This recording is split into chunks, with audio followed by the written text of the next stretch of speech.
Good morning and good day, and welcome to the class of Christian Apologetics. This is week number 6. So we are already halfway through, and 5 more classes left. And last week, week number 5, we have finished about here, talking about dialectics. Dialectics is a science of logical discussion or debate. And it is a very fundamental I would say a strategy or the platform for Western education. So any good Western educational institution, such as seminary or college, they do have very active debate and discussions in their classrooms. Not like ours in Asian culture. I mean, today it's more active than what it used to be, at least in Korea. But when I grew up, when I was in elementary school, middle school, and high school, I have never had the class for even the chance of making a good debate or discussion. We were always told to, learn. So you just hear the lecture, very one-directional, one-way lecture from the teacher, and you listen and you just perceive as it to be true. And then sometimes you have doubts, but you're not encouraged to ask questions. And because of that kind of culture in education, you are not encouraged to be involved in any form of debate or argument. And then you are not necessarily encouraged to ask questions. And the same culture, same contextual culture is applied in the church as well.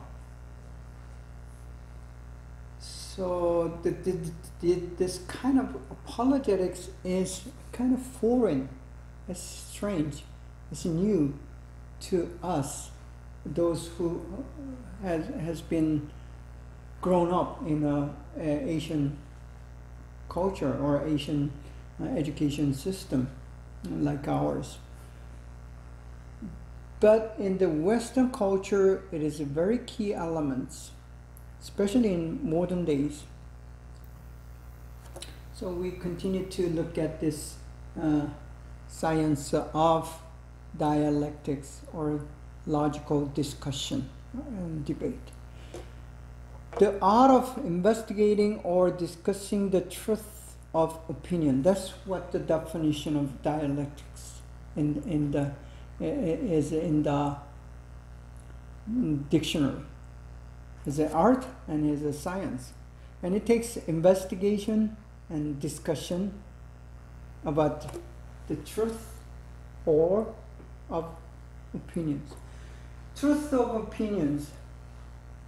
So as we see, this dialectics has to do with the matter of truth, whether this is true or not true. And apologetics, by nature, it is about the truth, the Christian truth. This is what we believe as Christians.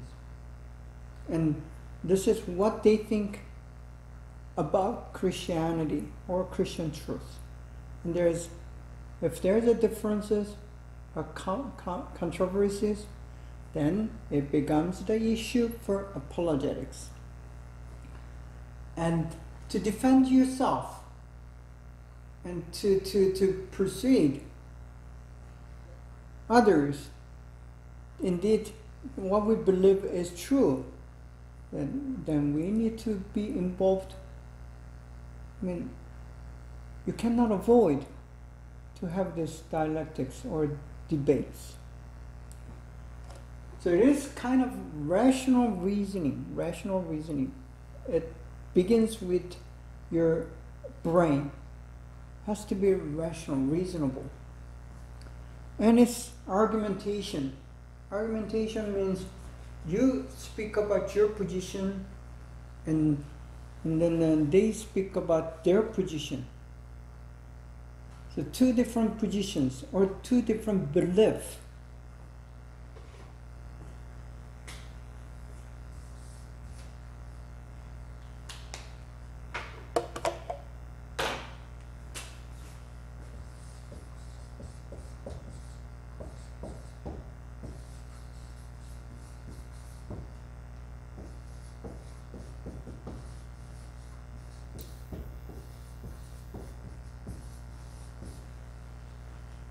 Here is the framework. Many think in the science as facts against facts. Which facts or facts is true? That's normally what the dialectics is about in the field of science and academics. But the truth is,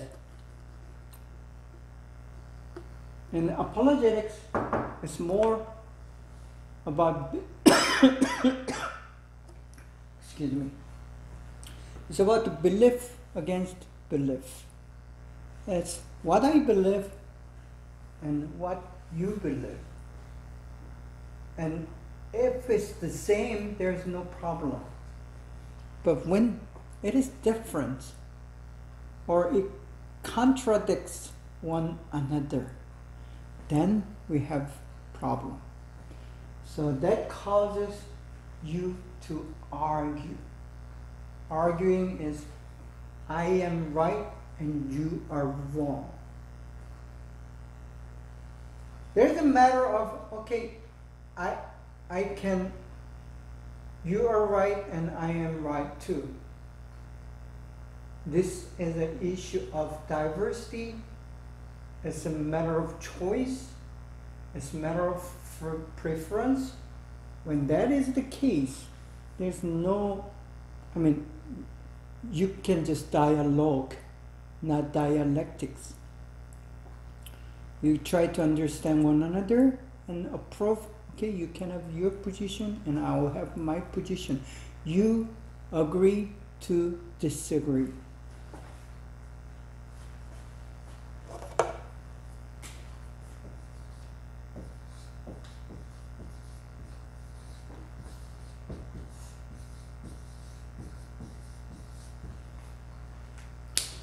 When there is a possibility, agree to disagree. These are the issue, not matter of truth.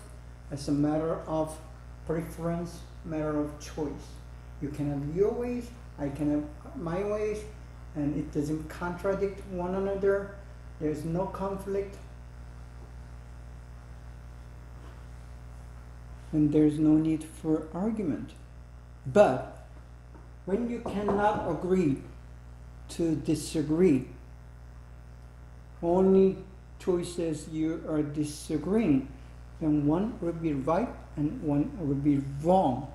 That's the matter of truth.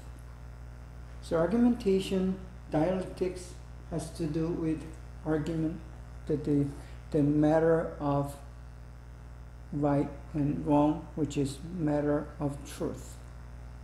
Contention and discussion, these are the things that involved dialectics.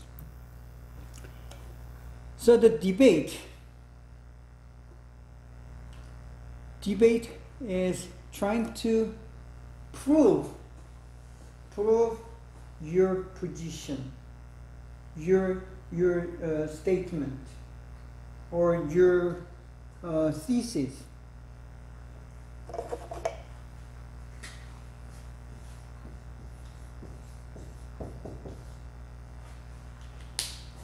Thesis is basically the statement of facts or statement of truth, which is statement of your belief.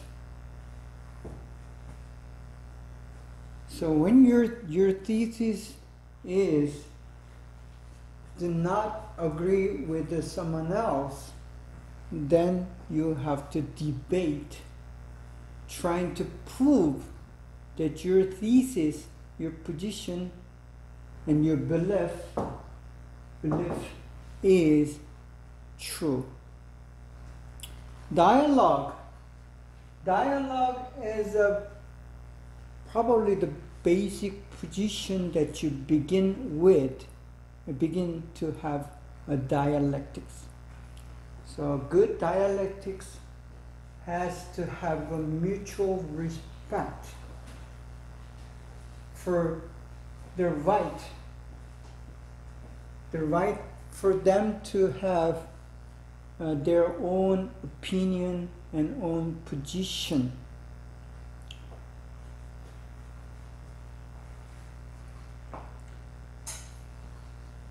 That is mutual unless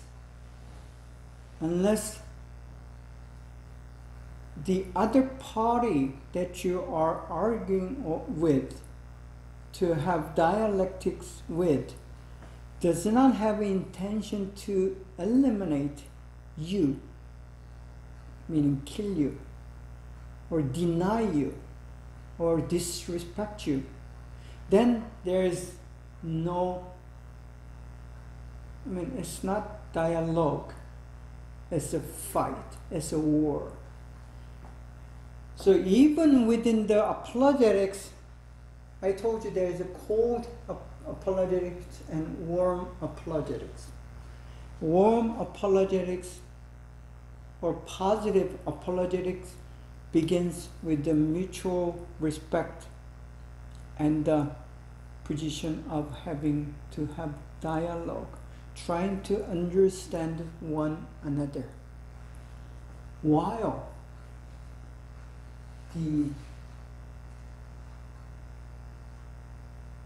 this defense and offense called apologetics has, it doesn't have that mutual respect and understanding.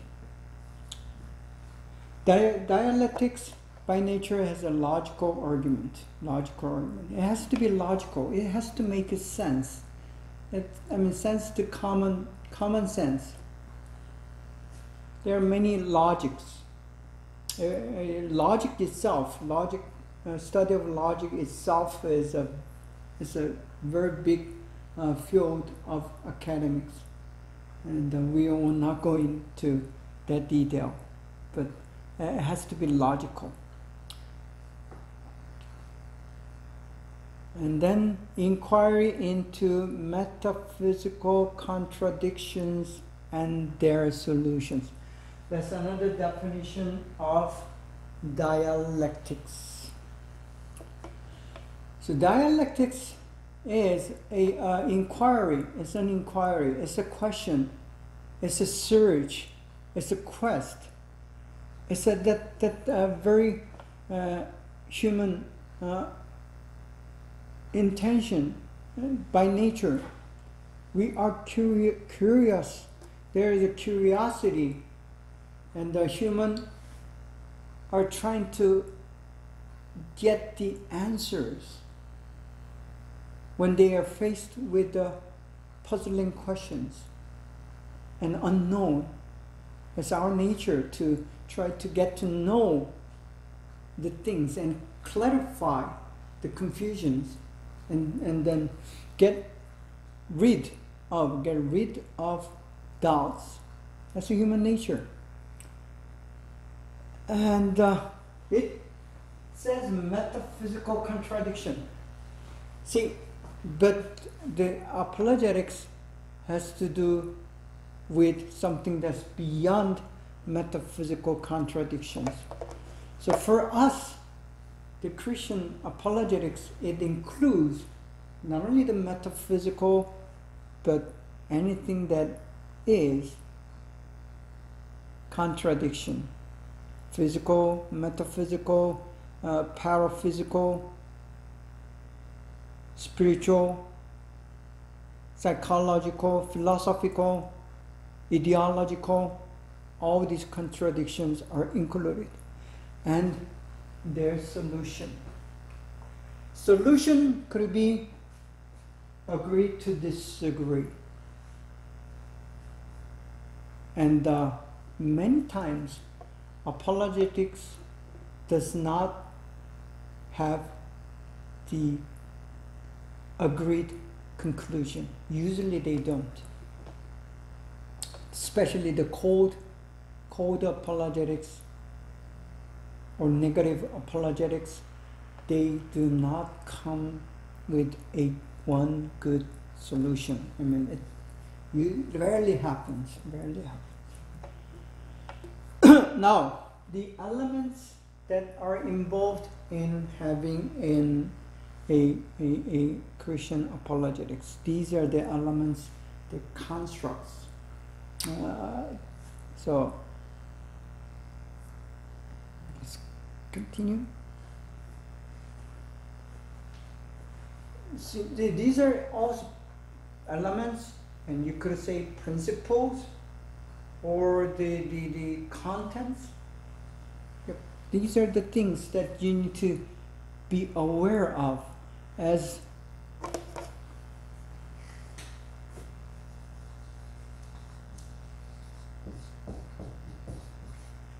in the study of language. Yeah, I've majored in also majored in English literature and language, and in the study of language, this will be the key, very fundamental concept that you need to, semantics and connotations.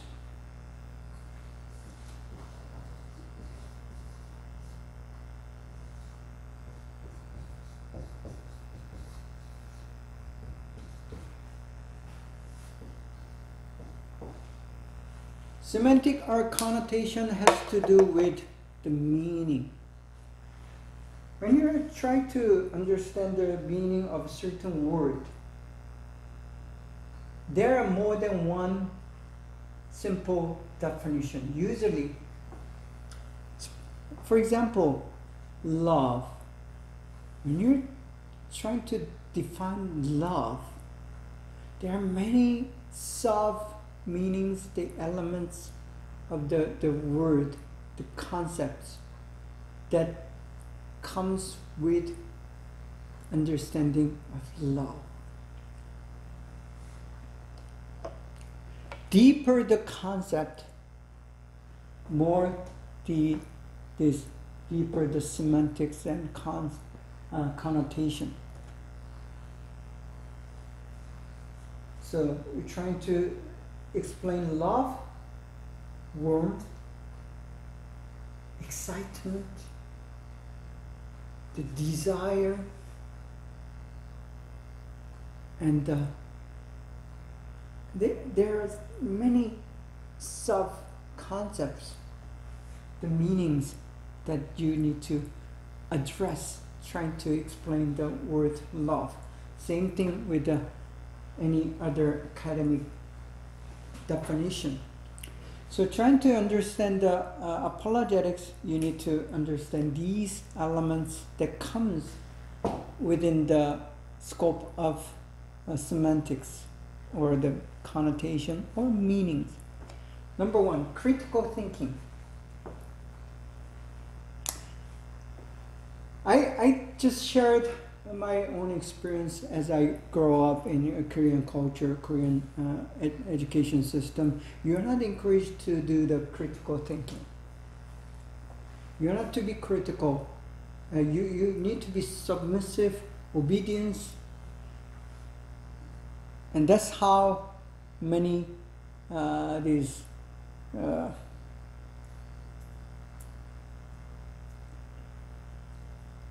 the leaders in Asia wanted their people to be.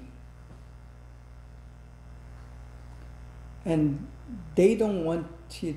I mean, we had long history of Joseon dynasty, which ran 500 years or so.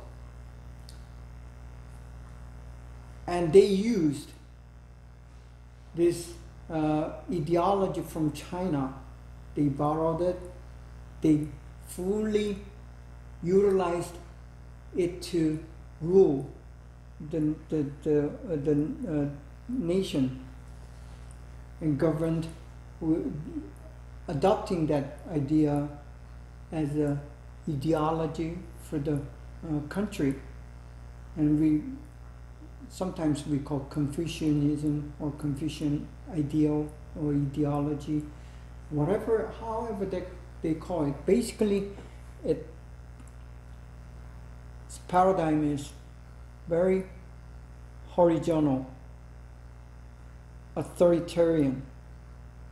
And in that kind of context, political, social, and cultural context, you are not encouraged to ask questions or doubts or being creative. And of course, the critical thinking is not allowed. Not only it's not allowed, it is many times labeled as rebellious.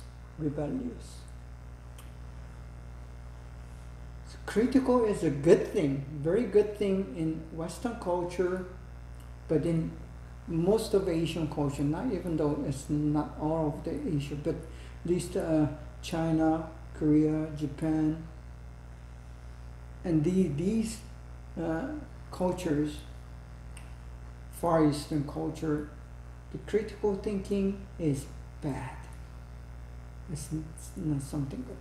But doing apologetics, we need to learn. We need to learn to be critical. It's not rebellious. You are being your own judge of what is good and what is bad, what is right and what is wrong, what is evil and what is good. It's not going to be your culture or society telling what is good and what is bad, what is right and what is wrong. Instead, you have to be responsible as much as you have your own freedom, personal freedom. It brings you the responsibility to make that discernment and judgment. And to be able to do that, you need to be critical. But always, you have to remember, being critical, it takes the responsibility with it. You are liable.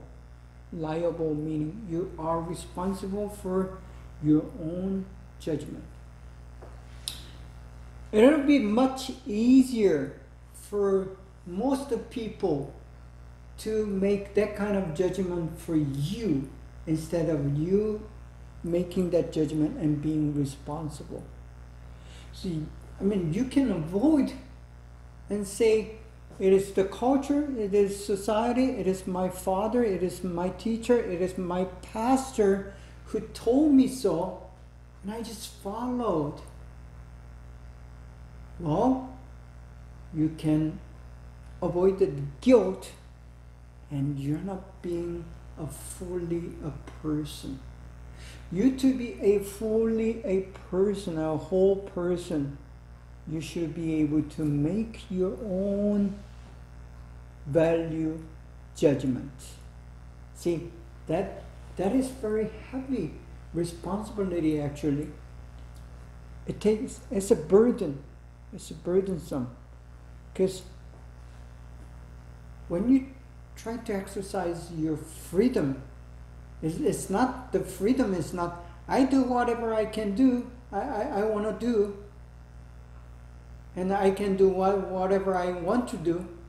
That's not the definition of freedom. Whatever you do, whatever you like, you can do, you can decide, but you'll take a full responsibility, personal responsibility for your own decision and your own consequences.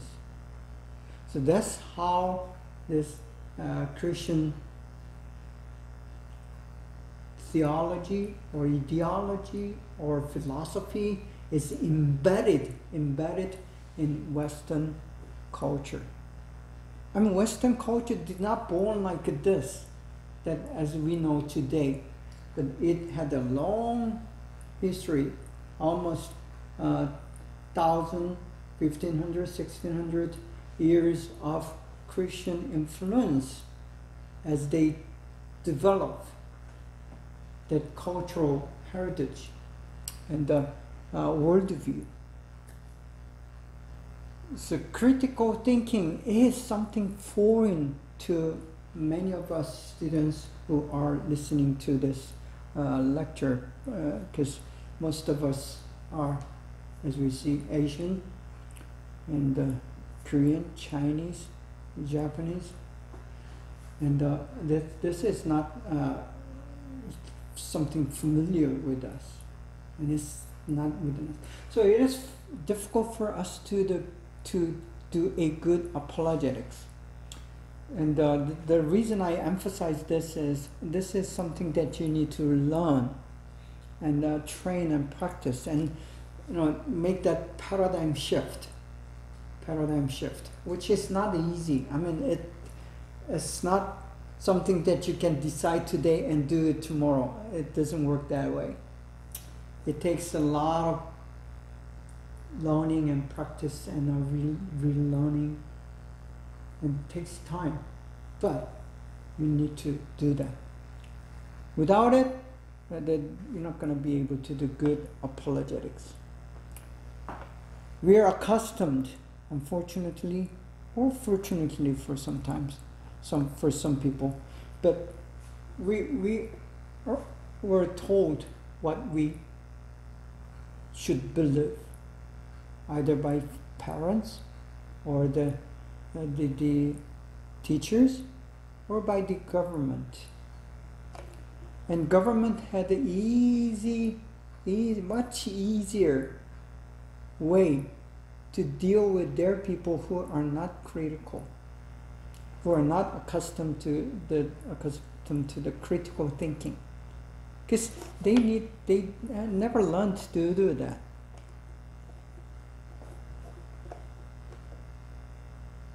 So I mean, if you know that alone, critical thinking term alone, you can understand what's going on in most of our mother countries, right? Whether it's Korea or China or Taipei, Taiwan, wherever you came from, if you were born and raised in that kind of culture. Even, I mean, look at, honestly, many of you young people from China, you grew up within this socialist kind of culture and politics. But the ideology did not develop by itself, but it is embedded in the DNA, cultural DNA of China for thousand years. Same thing with Korea. So it is there. I mean, it's not physically inherited, but cultural heredity, inheritance, cultural DNA is as much solid and strong and influential as your biological DNA. So it is there, even though we are not, maybe you're not aware of it, but the cultural heritage, being submissive and not being able to do this critical judgment or making individual judgment and having the individual personal freedom that did not exist in our culture until very recently. So it is foreign and new to many of us. That's why I'm very focusing on this. Because without critical thinking, you're not going to be able to learn a good Christian apologetics. You have to rewire your thinking and your perspective, so you'll be able to do the critical thinking. Curiosity, that is common, universal human nature. So there's nothing new about this.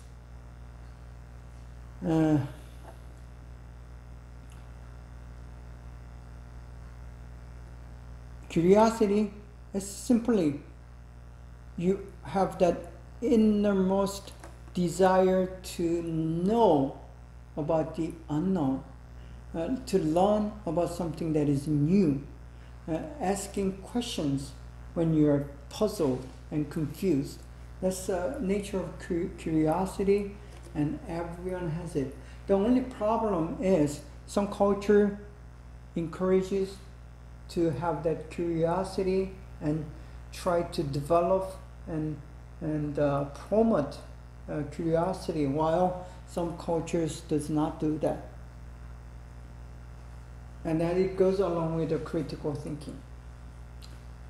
Then inquiry, asking questions, and uncertainty. Many times the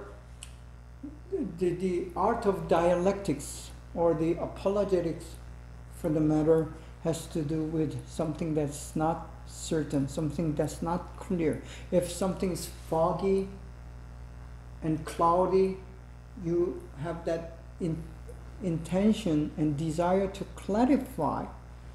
That's a little different from the curiosity. And you know, but you don't know exactly what it is, and you have difficulty explaining in logical, rational ways. Then it's unclear, it's uncertain. And another thing that involves the apologetic is unknown. People have either fear for the unknown, and then sometimes it's curiosity. If you're curious about the unknown, then you begin to pursue and try to get the answer. But most of the people, when it is unknown, they fear and they do not do much positive action, and you're not being proactive. Most of the people are not so proactive against the unknown. Then confusion is something close to uncertain, but confusion comes when there are many different information or answers to the same question. You have one good question and there are many bad answers. And when that happens, you are going to be confused. And the remedy or the solution for the confusion is trying to find out which answer is the true one. Not just the better answers, you're trying to find the true good answer. Usually, these questions that we have in the issue of apologetics, you cannot have two answers or three answers. You have only one good answer. For example, does God exist? There's only two possible answers, whether yes or no. And when you're confused, you don't know exactly. I mean, you're not certain. You're not so sure about whether God exists or God does not exist. And then that is, you do not know. I mean, there is no way that sometimes you think God exists and sometimes you are sure that God does not exist. That's not possible. That's not the case. You are just confused and you don't know the answer yet. So that's clearly you don't know, and that's confusion. Okay, let's take a short break, and I'll come back. Thank you.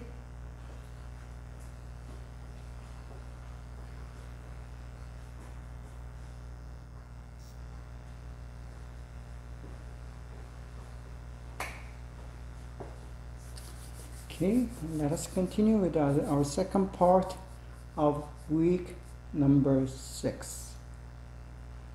Okay. So, elements of apologetics. Apologetics involve these elements, and you need to be aware of the complexity of. It's a very complex process. It's not that simple. Apologetics, as much as logical, rational debate, and it's sometimes try to answer a very simple question, as much as, for example, does God exist? It takes a lot of complex areas of academic logics, theology, to trying to answer that question. Did Jesus really resurrected? And is Jesus the Messiah? See, the question is very simple, but it takes a lot of complex arguments and the dimensions trying to answer that very simple question. So it involves very complexity. Then linear thinking.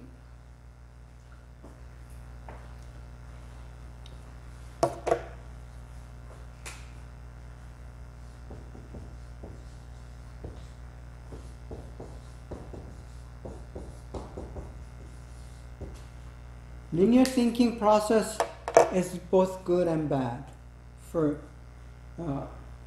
doing apologetics. Basically, any dialectics, any good debates or arguments is founded on linear thinking. It has to have a logical, linear contingency. Contingency is a continuity with the logical, the frame or logical consistency, and that's what the linear thinking is. So A equals B. If B equals C, then A equals C. That's a very linear thinking, and it's basic component of any good dialectics or any good apologetics.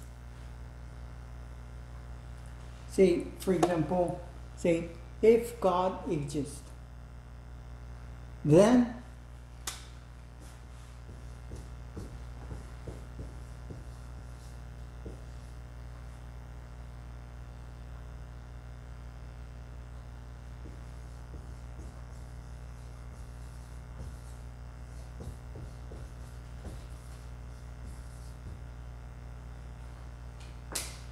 these are good examples of simple but very fundamental linear thinking. If God exists, then such and such. Because of A, because Jesus was crucified, as a result, B. See, so to do a good apologetics, you have to get yourself familiar with linear, logical thinking. But linear thinking alone cannot formulate a good apologetics.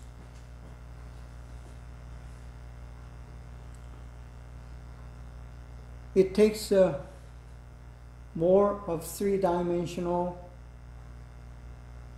kind of thinking to have a good apologetics.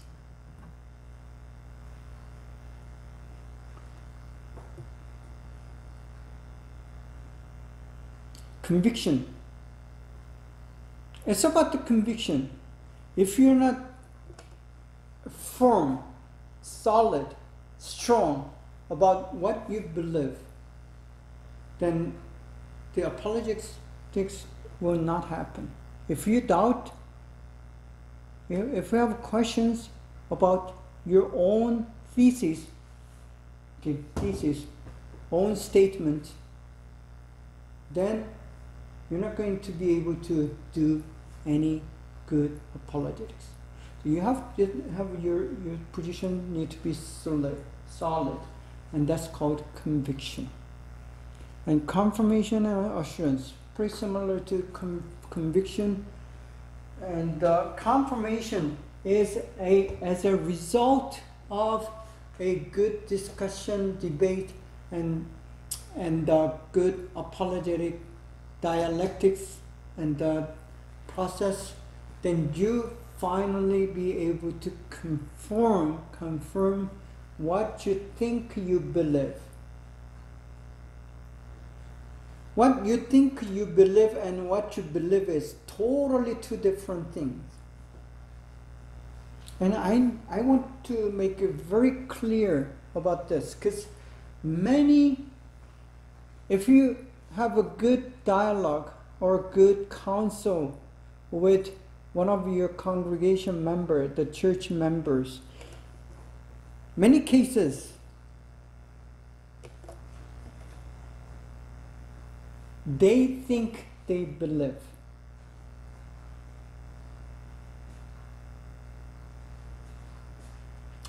If you know some Korean language, lot of Korean language today, especially the so-called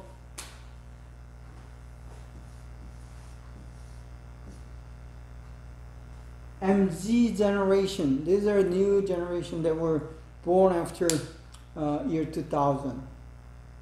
So the oldest will be in its early 20s, right?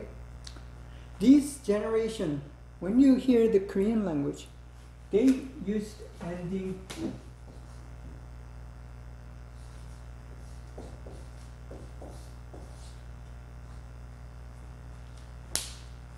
같아요. 같아요 means they think they believe. They think, they guess. In English translation, I guess such and such. They have no conviction or confirmation of what they are doing. The reason for this type of language style or ending, I guess, it seems like, it looks like, I think, that suggests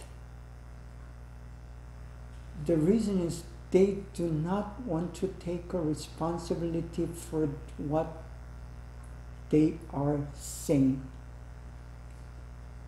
By saying 같아요, seems like, maybe, yeah, I guess, they can avoid the full responsibility for their speech or their statement.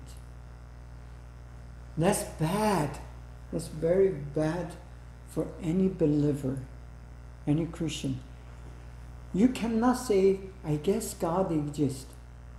That's what you think you believe. That's not what we define as belief. You don't think that God exists. Either God exists, you believe that God exists, or you don't believe that God exists. You believe God does not exist. Either. You cannot be in between. There's no gray area in these things. That's where apologetics comes in. And it takes a confirmation and assurance. So many of us in the church, they call themselves Christians, but they think they believe. They think Jesus Christ has resurrected, or they think Jesus Christ is the Messiah. It's not belief. We should believe. And so that's totally two different things.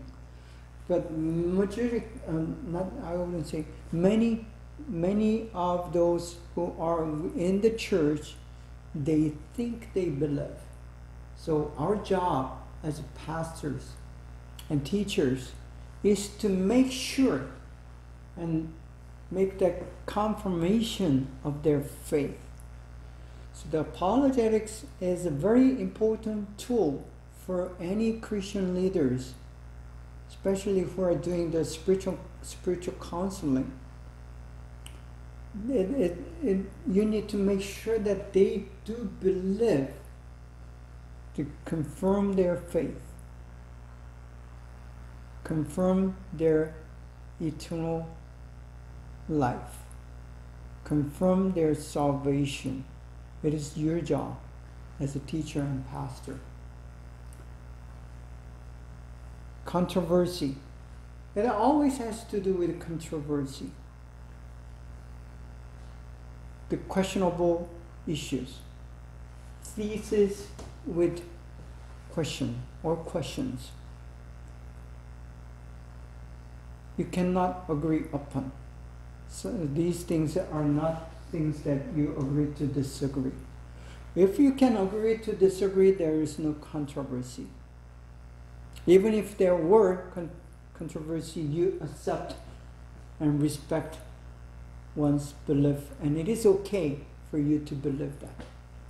But for us Christians, for example, a matter of abortion is very controversial. And then there's no middle ground in between. And homosexuality, I mean, we're not talking about the rights of LGBTQ people and this community. That's another issue. But the homosexuality itself is either good or bad, or good or evil. It's what either sin or it is not sin. That is not something that is controversial for us believers.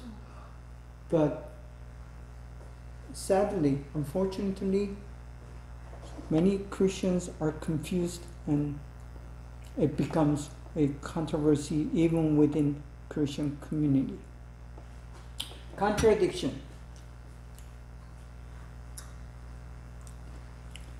In us Asian culture, contradiction is like a spear that can penetrate any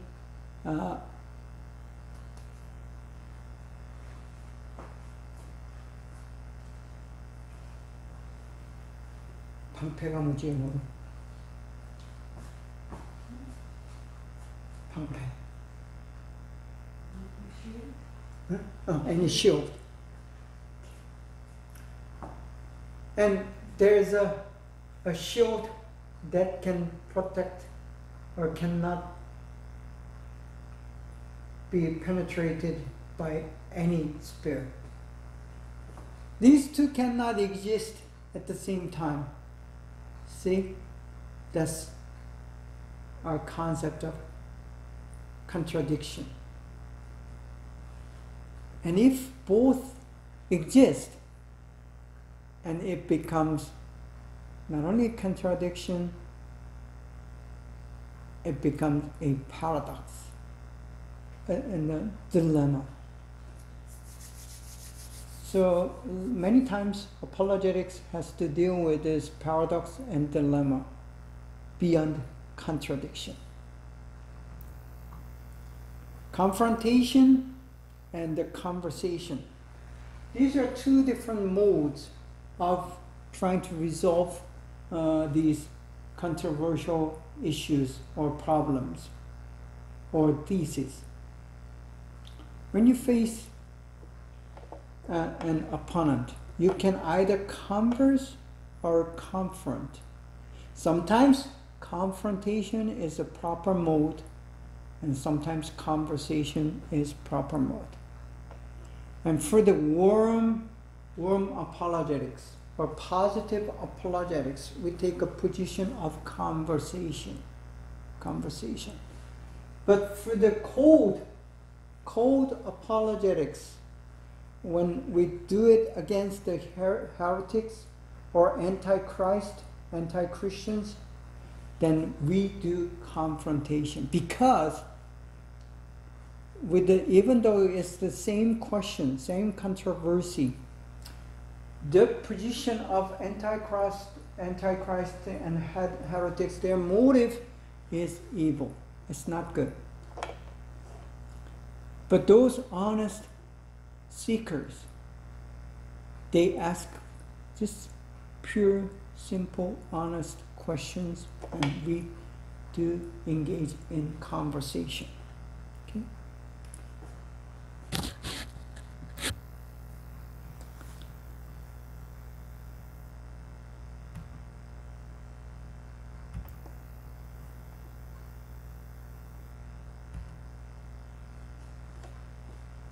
Okay, that's lesson 3. We dealt with the elements and components for apologetics. Now, needs. Why do we do apologetics? We have discussed a lot of this particular subject in introduction, and we'll try to go over it. Pascal, a very famous philosopher, said, man despises religion. Man despises religion. That's a human nature. Especially in Western culture, right after Enlightenment and Renaissance, and then in 21st century Western world, majority of people, they despise religion and rather follow scienticism or materialism. And when you're doing materialism, scienticism, or, I'm sorry to say this, but most of communists and socialists, they despise religion. And some communists even said religion is an opium of people. It's like an opium of your opium to your thoughts. So, like Pascal said, it's not just the Western world, but in modern world, people despise religion. Despise means they disregard, they ignore, they put down religion, especially the Christian religion. They hate it and are afraid it may be true. The reason many socialist, communist, and those tyrants,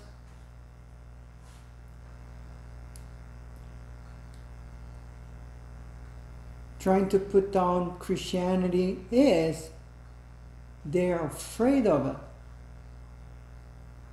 And they're afraid that it might be true. The cure for this is first to show that religion or the Christian faith is not contrary to reason, but worthy of reverence and respect. So one of the major design or needs for good apologetic is to help those who are fearing the religion, to help them to have respect and reverence. So it's tell them no need for fear. It's for you. It's not to kill you or judge you or to put you into hell, but it is help you to bring you to heaven, the eternal peace, for the better. To be a person, good person indeed. So the need, Pascal says, so people will understand that Christianity is indeed for better and for the good. He continues saying, next, make it attractive, make a good man wish it were true, and then show that it is worthy of reverence, because really the religion, the Christianity, really understands human nature. If you read the Bible, there's no other book that more accurately explains the human nature and who we are and how we are and so on. Especially about the utmost human motive, human nature.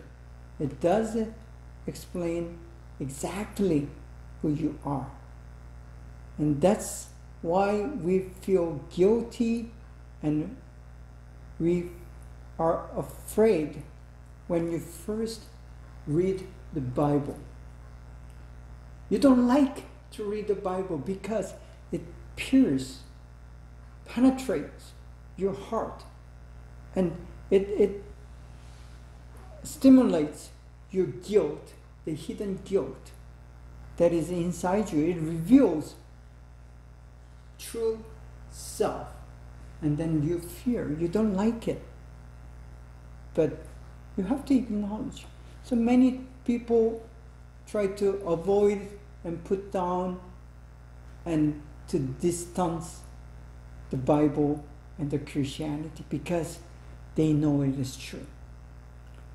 Attractive because it promises true good. Yeah, this is quoted from Pascal, the philosopher. So the apologetics, it is necessary to persuade that Christianity is for the goodness of human generation.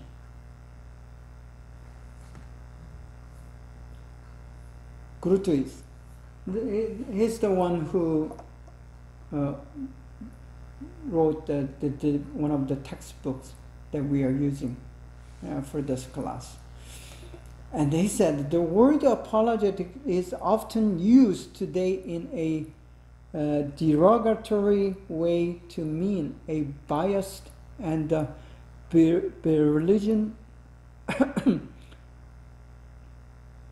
belligerent advocacy of an indispensable position.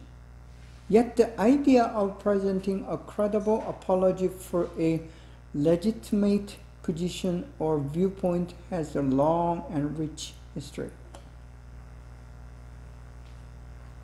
What he's trying to say is apologetics today is understood as the Christians trying to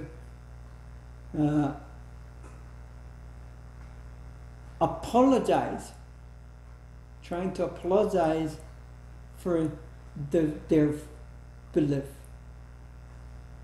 You don't have to be sorry. I mean, it's not how the apologetics works. Even the word apologetics shares the same root as apology. We are not doing apology. We are being proud to be a Christian. And we are proclaiming that it is true. So he's saying we are not doing it to apologize or to make an apology or excuse, make an excuse for our faith. It's not the need we are claiming. Look, from Bible.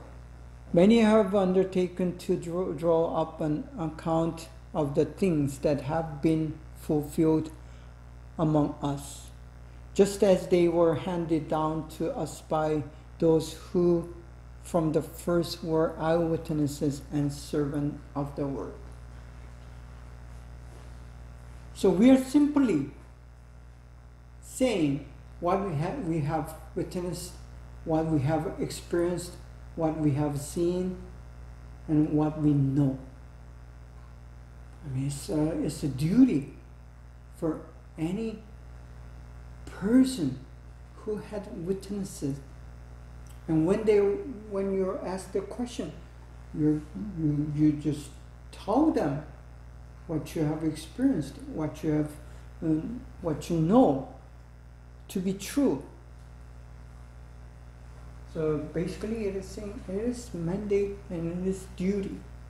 The apologetics, what we do today, is our duty, and it is rightful and proper thing to do as someone who had experienced that grace and the mercy, the saving grace, the salvation, and then that personal relationship, closeness, intimacy with God through Jesus Christ, and then the work of Holy Spirit that you have experienced on your own.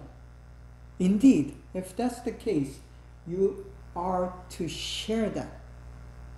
Even if you're not asked, you are to witness that, and you are to claim that, proclaim it, and you are to tell that good news to others. So it is our duty, and it's our pleasure, and it's our privilege.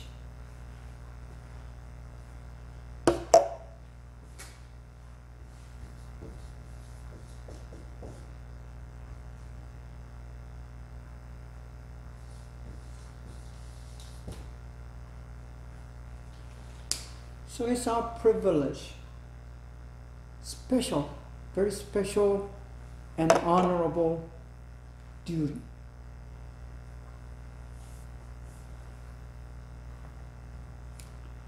And Luke continues, the apostle.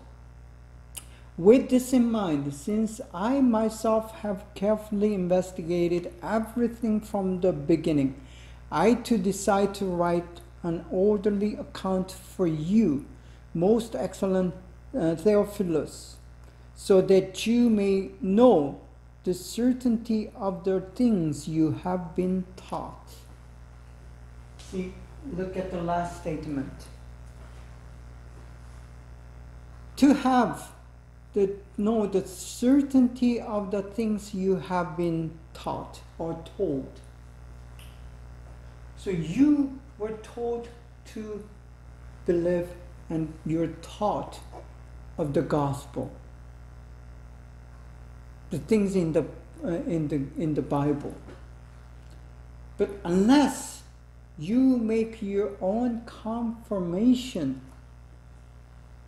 about what you've been told and what you have been taught is not yours. You need to own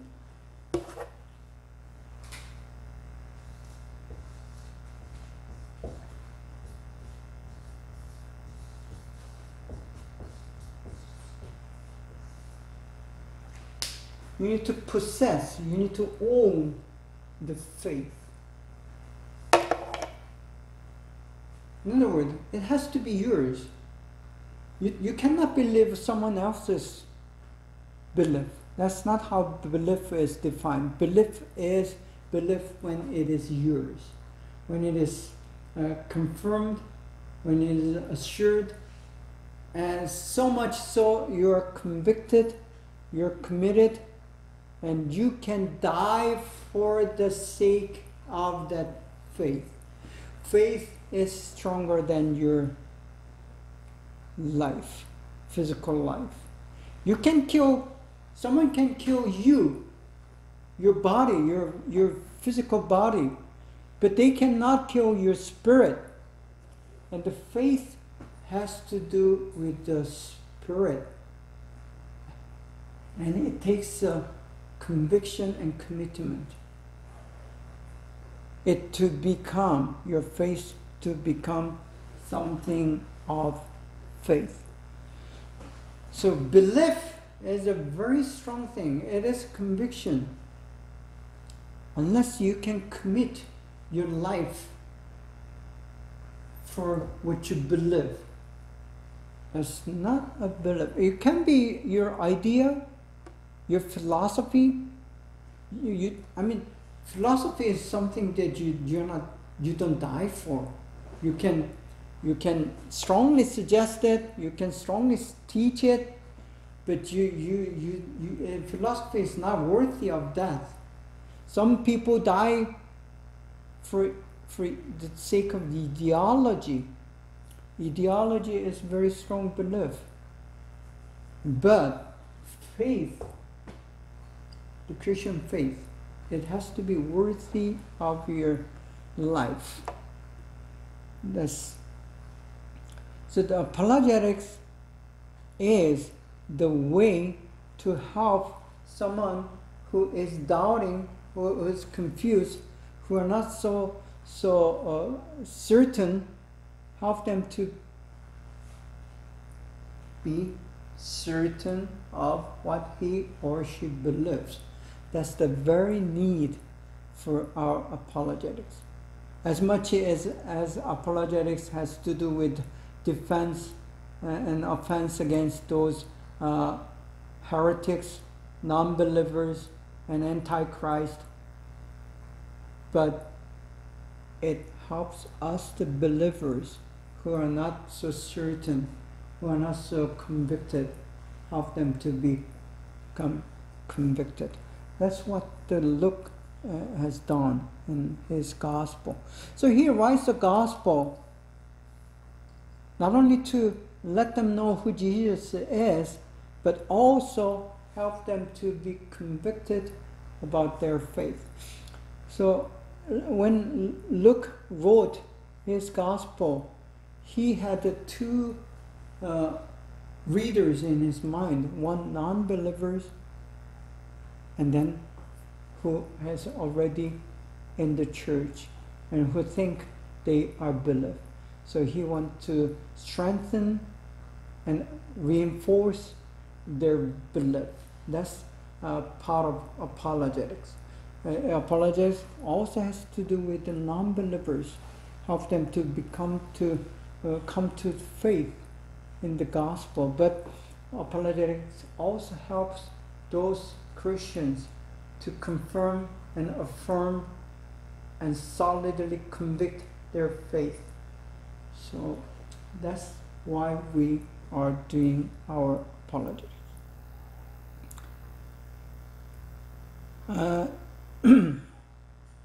Next week